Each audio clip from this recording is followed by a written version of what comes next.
আসসালামু আলাইকুম বন্ধুরা, আশা করি আপনারা অনেক ভালো আছেন। আমরা অনেক ভালো আছি। আজকে নিয়ে এসেছি একটা ডাটা, সেই মস্ত বড় একটা ডাটা। ডাটাটা নাকি গরুর মাংস দিয়ে খাওয়া যায়। ইচ্ছে ছিল গরুর মাংস দিয়ে খাবো, এখন গরুর মাংস দিয়ে খাবো না, কিছুটা ডাটা মাংস দিয়ে ভাজি করে নেব। আর সকাল সকাল বট ভাজি করে নিয়েছি, এটা দিয়ে সকালের একটা নাস্তা খাওয়া হবে। রুটিটা খাওয়া হচ্ছে এখন সকাল সকাল। এই যে বট ভাজিটা অনেকেরই পছন্দ, রুটির সাথে হলে তো আরও কোনো কথাই নেই। একদম সেই রুটি দিয়ে বট ভাজিটা সেই স্বাদ, অনেক ভালো লাগছে খেতে। তো চলুন ডাটাটা এখন কেটে নিচ্ছি।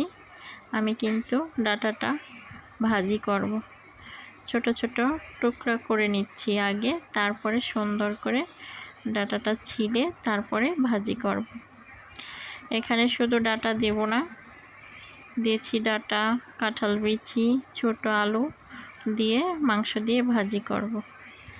এখানে কিছুটা মাংস আছে, কিছুটা তেল আছে মাংসের, এটা দিয়ে একত্র করে ভাজি করে নিচ্ছি।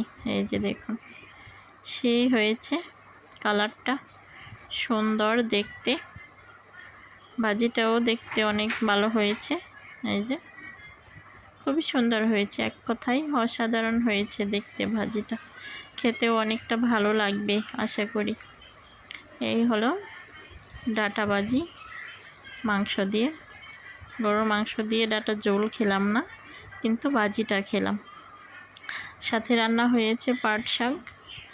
এই যে সকাল সকাল নাস্তা খাওয়ার পরে ডাটা ভাজি পাট শাক রান্না করে নিলাম দুপুরে খাওয়ার জন্য। দেখতেই পাচ্ছেন, পাট শাকটাও বেশি করে পেঁয়াজ কুচি দিয়ে রান্না করে নিচ্ছি। পাট শাকটাও রান্না করা শেষ। এই যে সবুজ সবুজ করে রান্না করে নিয়েছি, অনেক সুন্দর হয়েছে।